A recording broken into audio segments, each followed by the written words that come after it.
C'est une compétition de futsal dont il est question. Aujourd'hui, ça se passe à Mulhouse. Francis Bonzon, vous avez géré avec la gendarmerie, on va expliquer les tenants et les aboutissants. Cette compétition, d'abord, quelques règles quand même de futsal.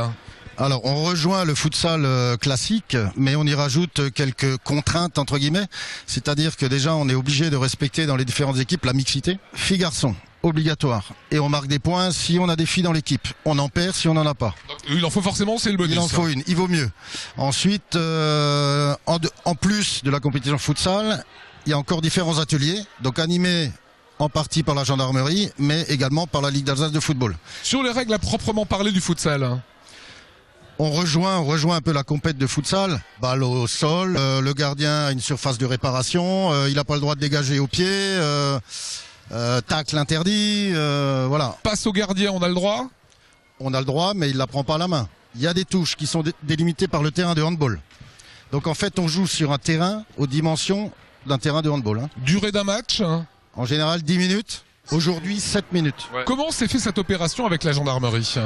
Alors c'est la gendarmerie qui a lancé, qui est à l'initiative du projet. L'ALAFA, évidemment, a été partenaire tout de suite, puisque ce qui nous intéresse dans ce projet, c'est le côté citoyenneté, civilité. Je crois qu'aujourd'hui, le football a besoin de ces axes de travail et on a besoin de changer notre image.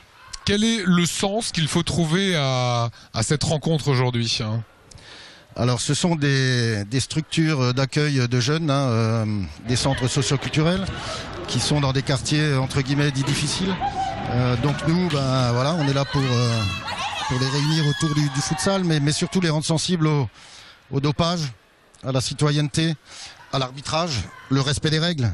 Voilà, c'est tout ça qu'il y a derrière cette journée-là. Et c'est la brigade prévention délinquance juvénile qui organise cela.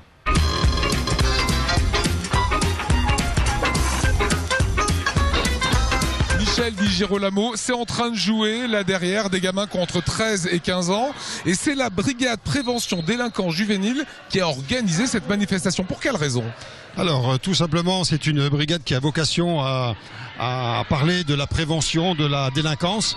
À cet effet, pour lutter contre les violences dans le sport, nous avons mis en place cette manifestation justement pour sensibiliser tous ces jeunes sur les valeurs citoyennes que doivent être les leurs pour la pratique du sport. Ça veut dire qu'elles travaillent ici sur le terrain et ça veut dire que derrière vous leur parlez, vous parlez de valeurs, de respect ?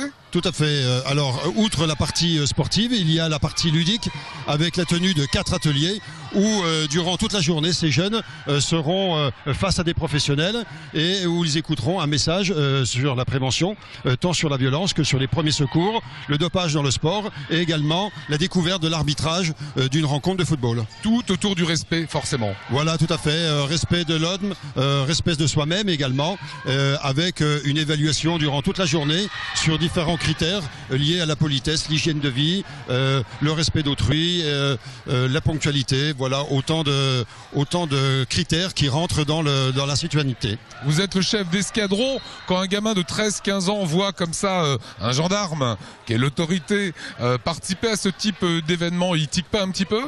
Non, au contraire, il faut s'inscrire dans cette logique d'approche avec ces jeunes et de manière à casser ces barrières entre l'autorité et ces jeunes et justement leur donner des valeurs au travers d'un dialogue au niveau d'une pratique sportive et d'un contact permanent. C'est toute la République qui est réunie là.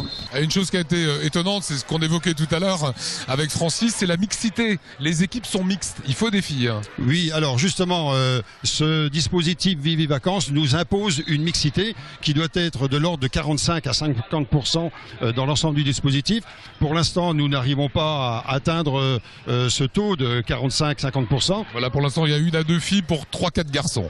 Voilà, en quelque sorte. Mais nous... c'est déjà bien. Voilà, nous sommes dans une bonne dynamique et je pense que les structures en prennent de plus en plus conscience, histoire de sortir un peu ces filles des quartiers et qu'il y ait une égalité entre l'homme et la femme. Voilà, des quartiers autour d'un projet commun de valeurs de la République, voilà. Aussi et des valeurs de respect. Tout à fait, parce que bon, on s'aperçoit que la violence ne cesse d'augmenter de jour en jour et au travers d'une simple manifestation sportive, on essaye de sensibiliser les jeunes à plus de respect et je dirais des actes citoyens pour tous les jours. Bravo, bravo à vous, voilà. Merci bien. C'est le coup de chapeau qu'on voulait faire aujourd'hui à la gendarmerie, ici représentée par vous Michel, et à la LAFA, qui était partie prenante dans cette opération.